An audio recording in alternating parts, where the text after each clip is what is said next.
how's it going, everybody? My name's Adara. So since I made an episode about one of my favorite TV specials a month ago, from its unique creativity, I thought about another episode from a cartoon I watched growing up that I also found to be very creative and unique. But instead of Nickelodeon, we're making a jump to good old Cartoon Network with one of my favorite shows growing up, codenamed Kids Next Door. I really loved this show as a kid, and I still do today. Personally, I think it's one of the best cartoons to ever come out. The world of K&D was truly vast with all its unique settings, gadgets, and characters. For those who don't know, the show is about these group of kids who fight for the right of children everywhere, named the K&D. There are thousands, if not millions, of members of the K&D all over the world, but the show focuses on members number 1 to number 5 from Sector V, and all the shenanigans that they must go up against, including a very colorful set of evil villains, which consists mostly of adults, as they are the main antagonists of all of children kind. Other noteworthy villains include the teens and the delightful children from down the lane. If you've never watched it before but have a desire to watch a show that will lighten up the inner child in your heart, there is truly no better show for doing so. I highly recommend it. But anyways, let's get on with the main course of this video. What episode from the various seasons will I be picking as one of, if not my favorite episode of the show? Well, there truly are a lot of good memorable ones, but the one I will be picking on today is episode 4 from season 4, Pool.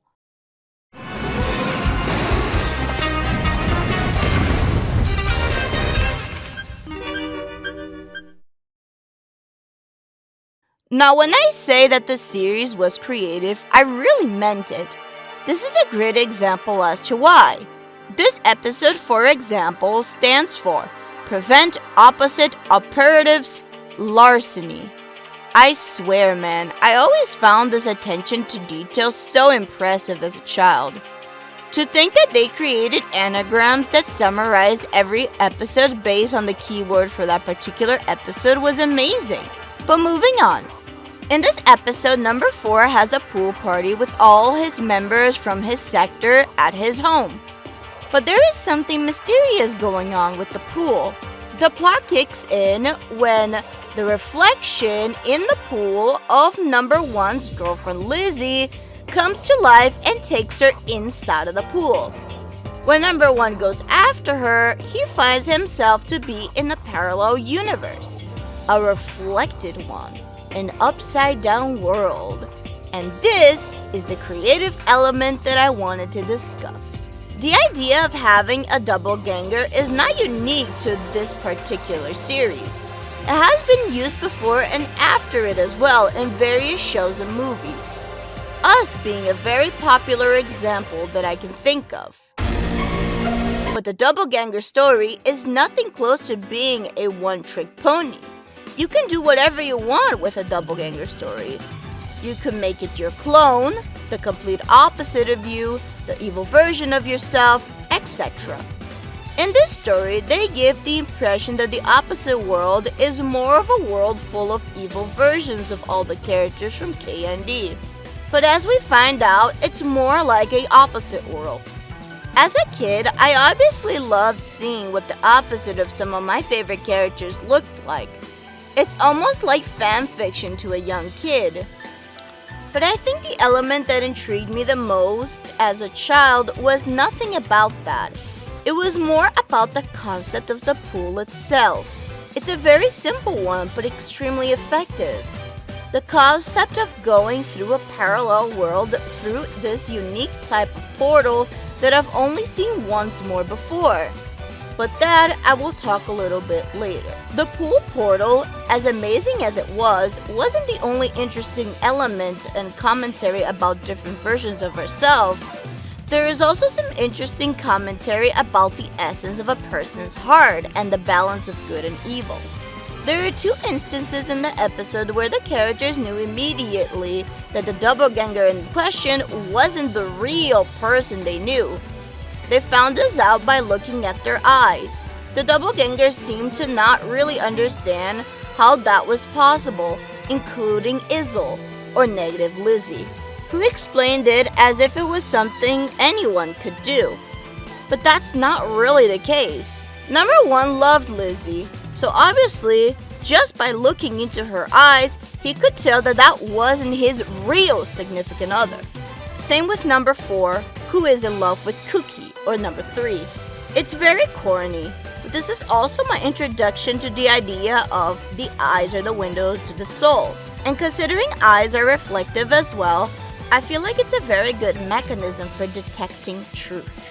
And since it's a window, maybe it could also be used as a portal to another world, or simply to a reality beyond the surface. Another element that I thought was really interesting in this episode was the fact that even though the parallel versions of the characters were called the negative numbers, and number 1 himself called the world the Negaverse, negative doesn't necessarily mean evil or bad here. I mean, obviously this opposite world was a much more twisted, cruel version of their reality, but not everyone on that world was evil. I talked about the delightful children down the lane in the beginning of the video. In the real world, these are evil children antagonists of the KND. But in this world, they're good children. Just like in the real world, they fulfill the role of DNK, which is the opposite of the KND. Hopefully that's not too confusing. My point is that this is an interesting dynamic of balance in the universe. In any universe. Nothing can be fully bad, but nothing is fully good either. In the end of this episode, the bad guys became good, creating a more peaceful world like the original one, which would sound like a contradiction to what I just said. But I do believe that there will be another evil that will substitute the negative number 4 in this world eventually, because there has to be a balance. But with all that being said, this was a great episode. Definitely one of the show's best. There are plenty of other concepts that reflect parallel worlds or alternative realities, all being some kind of reflection of the body and or soul. For example, Through the Looking Glass, the sequel to Alice in Wonderland. But there's just something about swimming down to a parallel world that was just more amazing to me. And apparently, I wasn't the only one that thought so. Fast forward to the year of 2011. A little music video came out on YouTube by the name of Die Fantasy. Now, what I'm about to discuss is not even close to being as child-friendly as Codename Kids Next Door. So if you are a young child who happened to have clicked on this video, please skip to this time frame unless you have the maturity of being able to handle non-safe for work content. And I mean the whole package of non-safe for work. I'll give you a moment. You're still here, aren't you? What a brave little one you are. Well, you have been warned. If you grew up with YouTube like I have, this music video might be familiar to you, if not by name, by plot. The short story of this vid is about some horny teenagers who go into a locked up pool at night.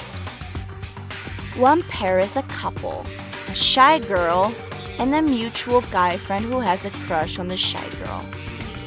Since they went to the pool, of course they swam in it. Or at least the couple does. And since they're a horny couple, I think you can put 2 plus 2 together as to the activities that they wanted to do in the pool. Shy girl, however, is not so horny, so to avoid making out with the other dude, she jumps in the pool. And the stuff that starts happening after this is less than pleasant. She has a pain in her gut. Her friends turn into monsters. One of them gets eaten by crotch shot a la Devilman Crybaby. The shy girl can't escape the room, so she jumps in the pool as the only exit, and in there, she finds a glimmer of hope, touching the bottom of the pool as the water waves around like a puddle. So naturally, she goes in. But what she discovers on the other side is so beyond what her human mind can comprehend that her eyes explode from her sockets as she perishes inside of a gigantic cosmic horror entity. See? I told you that was gonna be fucked up. Obviously, being the weirdo that I've always been, even though I wasn't familiar with the concept of cosmic horror, and even though I was shitting myself after witnessing this for the first time, I was, at the same time, fucking ecstatic, man. I thought that it was one of the coolest concepts I've ever seen in my fucking life. However, when I watched it, I also felt like something about it was familiar. And then I remembered. Kids Next Door had done the concept just like this. I just think it's so crazy how you can make two completely different stories that are connected by a single concept. Both of these stories have a parallel world portal located inside of a pool. It's strong evidence that you can really do anything with this concept. Personally, they definitely gave me a lot of inspirations and ideas for stories that I wanted to create myself. And yeah, that's all I really wanted to share with you guys today. I know it might seem like a little bit of a simpler video, but I hope you guys liked it anyway. So thank you all so much for watching. Like, comment, subscribe, do all that good shit to help my channel grow. And tell me guys, were you familiar with Die Fantasy and this episode of Codename Kids Next Door? And what do you think of them? Please leave all those thoughts and comments in the section below. I read every single one of them and I really appreciate the engagement. If you would like to support my channel, please consider pledging $1 over to my Ko-Fi page, where you will also find a link to my Discord channel and you will see rewards there as well. So with that being said, I hope you have a wonderful day and remember to stay determined. TTFN guys!